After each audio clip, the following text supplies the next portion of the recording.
The smell of roasted turkey and Mom's famous green bean casserole filled the dining room, but the warmth I'd always associated with Thanksgiving felt conspicuously absent.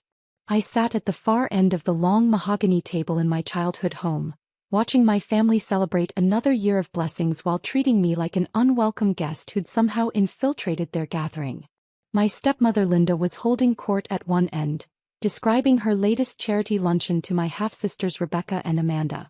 My father, Dr. Richard Morrison, sat at the head of the table in his customary position of authority, occasionally nodding at Linda's stories while reviewing something on his phone, probably hospital business even on Thanksgiving. I'd been back from my deployment for 6 months, but the distance between me and my family felt wider than the ocean I'd crossed returning from overseas. Every conversation seemed to skirt around my presence. Every family anecdote carefully excluded any reference to me, and every shared memory stopped conveniently at the point where I'd joined the military 8 years ago. "Rebecca, tell everyone about the promotion," Linda prompted, beaming with maternal pride. My 26-year-old half-sister launched into a detailed account of her advancement to senior marketing coordinator at the local tourism bureau, complete with salary details and future prospects. Everyone listened with rapt attention, asking follow-up questions and offering congratulations. "And Amanda's engagement party planning is going so well," Linda continued seamlessly. "The venue deposit alone was $12,000, but Richard insisted on only the best for his daughter." I took a sip of wine and continued eating, long accustomed to being the invisible family member. 8 years in the Army, including 3 deployments, and my family still introduced me to their friends as Richard's daughter from his first marriage, with the kind of apologetic tone usually reserved for embarrassing relatives. What they didn't know, what none of them had ever bothered to ask about, was what I'd actually been doing during those 8 years of military service they seemed so eager to avoid discussing. They assumed I was just another enlisted soldier, probably struggling financially, definitely unable to contribute meaningfully to conversations about career advancement and financial success. They treated my service like an extended rebellious phase that I'd hopefully grow out of soon. In reality, I was Lieutenant Colonel Jessica Morrison, one of the youngest field-grade officers in military intelligence, with a security clearance that had allowed me to work on operations that would remain classified for the next 50 years. My military career had been exceptional by any measure, but more importantly, it had connected me with people and opportunities that had nothing to do with the Army. During my second deployment, I'd developed a friendship with Dr. Marcus Webb, a civilian contractor who'd been working on battlefield medical innovations. When he'd returned to the States and founded Webb Medical Technologies, he'd asked me to join his advisory board. That initial consulting role had led to investments, partnerships, and eventually to my current position as the silent majority shareholder in what had become a billion-dollar medical device company. My family had no idea that the little side projects I'd mentioned working on during leave periods were actually patent applications for revolutionary trauma care equipment. They didn't know that my modest apartment near the base was modest by choice, not necessity. They didn't know that I could have bought their house 3 times over without affecting my investment portfolio. Most importantly, they didn't know that I'd been the anonymous benefactor behind numerous charitable initiatives that had directly benefited my father's hospital and, by extension, his career. "Dad's been so busy with the new cardiac wing," Rebecca was saying. "The dedication ceremony is next month, and everyone's calling it the crowning achievement of his career." Dr. Morrison smiled with the kind of professional pride that had defined my childhood. $25 million in private donations. "I never thought we'd reach that goal, but sometimes the universe provides exactly what you need when you need it." I almost choked on my wine. The universe, that had provided exactly what he needed, was sitting 6 feet away from him, invisible as always. The anonymous donation that had made the cardiac wing possible, $15 million that had appeared through a complex charitable foundation structure, had come from my personal accounts. The additional $10 million in matching funds that had mysteriously materialized when the project faced cost overruns had also been mine. For 2 years, I'd watched my father bask in the glory of securing the largest private donation in the hospital's history, accepting accolades for his fundraising abilities and vision for the future of cardiac care. The local newspaper had run a profile calling him the miracle worker who made the impossible possible. The hospital board had given him a substantial bonus for his exceptional development work. All of it built on money I'd provided anonymously because I'd wanted to see him succeed, because I'd been proud of his medical career, because I'd thought that maybe, if the project was successful enough, he'd find a way to include me in his pride. Instead, I'd watched him accept credit for my generosity while continuing to treat me like a disappointing afterthought at family gatherings. The dedication ceremony is going to be beautiful, Linda added. Richard's been asked to give the keynote address about the importance of community support and private philanthropy. It's really about vision, my father said, warming to his favorite topic. Understanding that sometimes you have to think bigger than traditional funding sources. Sometimes you have to trust that if you build something worthy, the resources will find their way to you. The irony was so thick I could have performed surgery on it. Amanda, my 23-year-old half-sister, looked down the table at me with the kind of polite curiosity usually reserved for distant acquaintances. Jessica, how's your military thing going? Are you still doing that? Before I could answer, Linda jumped in with her characteristic tact. I'm sure Jessica has her own plans for the future. Not everyone is cut out for traditional success. The silence that followed was filled with the kind of awkward energy that suggested everyone was thinking the same thing but was too polite to say it out loud. That's when my father stood up, his wine glass in hand, and delivered the coup de grace. You know what? He said, his voice carrying the authority that had made him such an effective hospital administrator. I think it's time we addressed something that's been bothering me. The table went quiet, everyone sensing that something significant was about to happen. Jessica, I appreciate that you've made time to join us today, but I have to be honest. This is family time. This is a table for people who've built something meaningful with their lives, people who contribute to society in substantial ways. I felt my chest tighten, but I kept my expression neutral. I think it would be better for everyone if you found somewhere else to spend your holidays. Somewhere more appropriate to your current circumstances. The words hit like a physical blow. Around the table, I saw Rebecca looking uncomfortable, Amanda staring at her plate, and Linda nodding with approval. You don't belong at this table, he concluded, sitting back down with the satisfied air of someone who'd finally said what needed to be said. Family only. For a moment I sat frozen, processing what had just happened. My own father had just disinvited me from Thanksgiving dinner because he didn't consider my military service worthy of respect. Because he thought I hadn't contributed enough to society to deserve a seat at his table. The table that was celebrating achievements made possible by my anonymous financial support. I stood up slowly, gathered my coat from the back of my chair, and smiled. You're absolutely right, Dad. Family only. I walked toward the front door, pulling out my phone as I went. Behind me, I could hear confused murmurs, someone asking if they should say something, Linda quietly reassuring everyone that this was for the best. I stepped outside into the crisp November air and made the call that would change everything. Sarah? It's Jessica. I need you to cancel something for me. Sarah Martinez had been my assistant for 3 years, managing the complex web of investments, charitable donations, and business interests that comprised my civilian life. She was brilliant, discreet, and completely unflappable, which made her perfect for handling the kind of call I was about to make. Of course, what needs to be cancelled? The Morrison Medical Center donation. All of it. The cardiac wing funding, the equipment grants, the research endowments. Everything connected to that hospital needs to be terminated immediately. There was a brief pause. Jessica, that's approximately $37 million in committed funding across multiple programs. The cardiac wing dedication is next month. I'm aware. May I ask what prompted this decision? Let's just say I've decided to redirect my charitable giving toward organizations that actually value the people who support them. Understood. I'll need about an hour to contact all the relevant foundations and legal representatives. The hospital's development office will likely receive notifications beginning around 6 o'clock. Perfect. And Sarah? Make sure they understand that this isn't a temporary suspension. This is a permanent withdrawal of all current and future support. I'll make that very clear.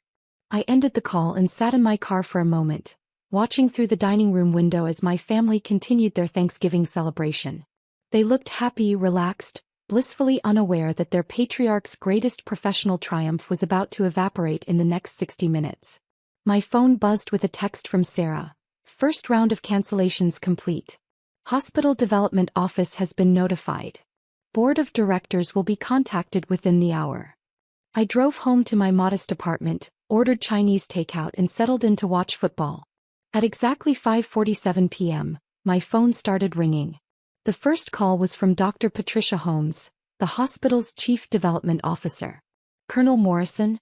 I'm calling about what appears to be a misunderstanding regarding the Morrison Medical Center charitable commitments. I let it go to voicemail.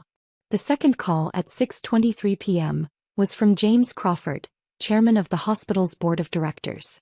Jessica, this is Jim Crawford. There seems to be some confusion about funding commitments, and I'd really appreciate a chance to speak with you directly. Voicemail. The third call at 6:41 p.m. was from my father. Jessica, what the hell is going on? I've got people calling me about donations and funding and your name keeps coming up. Call me back immediately. I answered that one. Hi, Dad. What is this about donations? Why are people calling me about you and the hospital? Oh, that. I decided to redirect my charitable giving toward organizations that actually value the people who support them. Your charitable giving? Jessica, what are you talking about? The cardiac wing, Dad. The anonymous donation that made it possible? The matching funds that covered the cost overruns? The equipment grants, the research endowments, the entire foundation of your greatest professional achievement? That was all me. The silence on the other end of the line stretched for nearly 30 seconds. That's impossible. Is it? Is it impossible that the daughter you just dismissed as unworthy of your family table might have accomplished something meaningful with her life?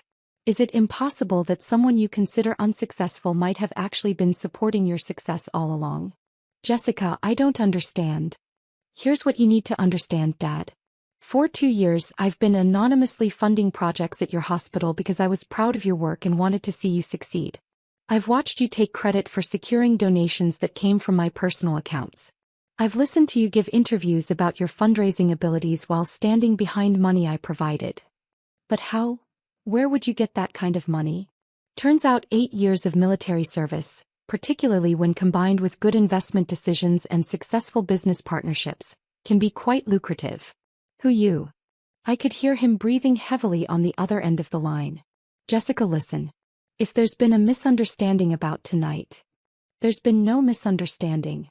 You made it very clear that I don't belong at your family table because I haven't contributed enough to society. So I've decided to make sure my future contributions go to people who actually appreciate them. But the cardiac wing, the dedication ceremony is next month. I'm sure you'll figure something out. You're very good at making the impossible possible, remember? I hung up and turned off my phone. The next morning I woke up to 47 missed calls and 63 text messages. The local newspaper's website had a breaking story. Major funding crisis threatens Morrison Medical Center's new cardiac wing. The article quoted several unnamed hospital sources discussing the sudden and unexpected withdrawal of major private support that was threatening to halt construction just weeks before the scheduled opening. I made coffee, read the news coverage and called Sarah. Good morning, Jessica. I assume you've seen the media coverage. I have. How bad is the hospital's situation? Significant. Without your funding, they're approximately $18 million short of what they need to complete the cardiac wing as planned. The board held an emergency meeting last night. Dr. Morrison has been asked to explain how this happened. And what's he telling them? According to my sources, he's claiming he had no idea the anonymous donor was his daughter, and that the funding withdrawal appears to be related to a personal family matter. Accurate if incomplete. The board is not pleased. They're questioning how he could have accepted such substantial donations without knowing their source, and whether his family relationships might pose ongoing risks to hospital fundraising. I sipped my coffee and considered this. What about alternative funding sources? They're scrambling, but replacing $37 million in committed funding on short notice is challenging. Several board members are suggesting they may need to scale back the project significantly or delay the opening indefinitely. My phone rang. It was my father. Jessica, please. We need to talk. Do we? I made a mistake. I said things I shouldn't have said. But this isn't just about me. There are patients who need this cardiac wing. People who will die without access to this technology. And whose fault is that, Dad? Whine. It's my fault. I was wrong about you, wrong about your contributions, wrong about everything. For the first time since Thanksgiving dinner, he sounded genuinely humble. Jessica, I had no idea about your business success, your financial capabilities, any of it. I've been treating you like a child when you've been supporting my career in ways I never imagined. Why didn't you know, Dad? In 8 years, did you ever once ask about my life outside the military? Did you ever wonder how I could afford to live comfortably on a soldier's salary? Did you ever show any curiosity about what I'd accomplished or what I was working on? No. No, I didn't. You didn't want to know.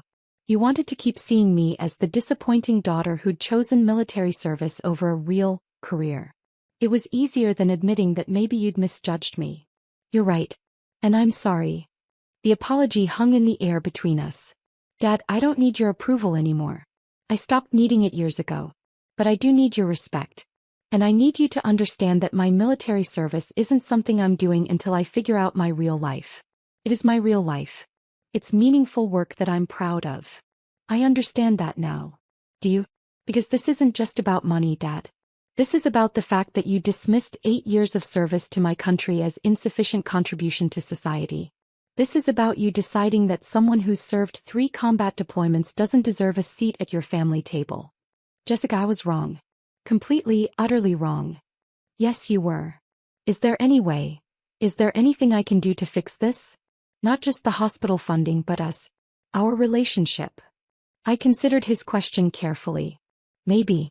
But it starts with you acknowledging publicly that your daughter is Lieutenant Colonel Jessica Morrison, a decorated military officer who's served her country with distinction. It starts with you being proud of what I've actually accomplished instead of disappointed that I haven't accomplished something else. I can do that. And it means treating me like an adult family member whose choices deserve respect, even if they're not the choices you would have made. Yes. And Dad, if we rebuild this relationship, it's going to be based on honesty.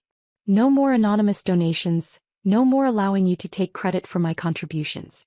If I support the hospital in the future, it'll be openly as your daughter, and you'll acknowledge that support appropriately. Of course. I looked out my apartment window at the city where I'd grown up, the city where my father had built his medical career, the city where I'd soon be starting a new chapter of my own.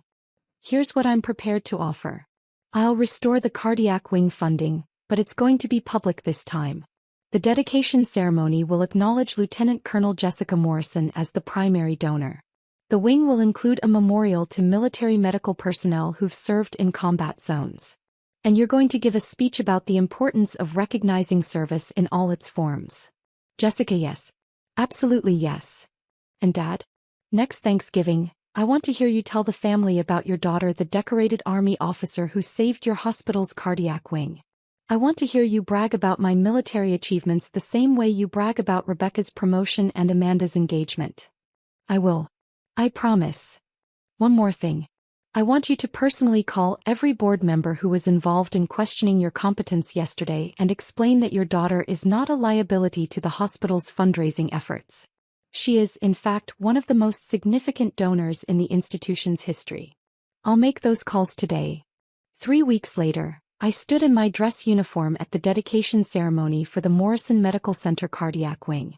The plaque by the entrance read, "Generously funded by Lieutenant Colonel Jessica Morrison, U.S. Army, in honor of military medical personnel who serve our nation at home and abroad." My father's keynote address included a 15-minute section about his daughter's military service, her business acumen, and her commitment to improving cardiac care for veterans and civilians alike. He spoke with genuine pride about my 3 deployments, my decorations, and my post-military career. When he introduced me to give remarks about the importance of military-civilian medical partnerships, the applause was thunderous. After the ceremony at the reception, Linda approached me with an expression I'd never seen before. "Jessica, I owe you an apology. A significant one. Thank you. I had no idea about your accomplishments. Your father never told us about your business success or your rank or any of it. He didn't know. How is that possible? He never asked." She nodded slowly. "That's going to change. Richard talks about you constantly now. He's incredibly proud and, frankly, a little embarrassed about how long it took him to recognize what you'd achieved." At the family dinner that followed, held at an upscale restaurant where I didn't have to worry about being disinvited, Rebecca and Amanda peppered me with questions about military life, business investments, and my plans for the future. They listened with genuine interest as I described combat deployments, patent applications, and the complex world of military contracting. For the first time in years, I felt like a full member of my own family. As we were leaving the restaurant, my father pulled me aside. "Jessica, I want you to know that I've learned something important from all of this." "What's that?" "That success comes in many forms, and just because I don't understand someone's path doesn't mean it's not a worthy path." "That's a good lesson, Dad. I'm proud of you." "I should have said that years ago, but I'm saying it now. I'm proud of your service, proud of your business success, and proud that you used your resources to help save lives through the cardiac wing." "Thank you. And Jessica? You'll always have a seat at our family table. Always." As I drove home that night, I reflected on how a single phone call had transformed not just my father's career prospects, but our entire family dynamic. Sometimes the most powerful thing you can do is not reveal your strength, but withdraw your support until people realize what they've been taking for granted. The cardiac wing opened 2 months later and has since saved hundreds of lives. My father was promoted to Chief Medical Officer. And every Thanksgiving since then has included a toast to our family's hero, Lieutenant Colonel Jessica Morrison. Turns out I did belong at that table after all. I just had to teach them how to see it.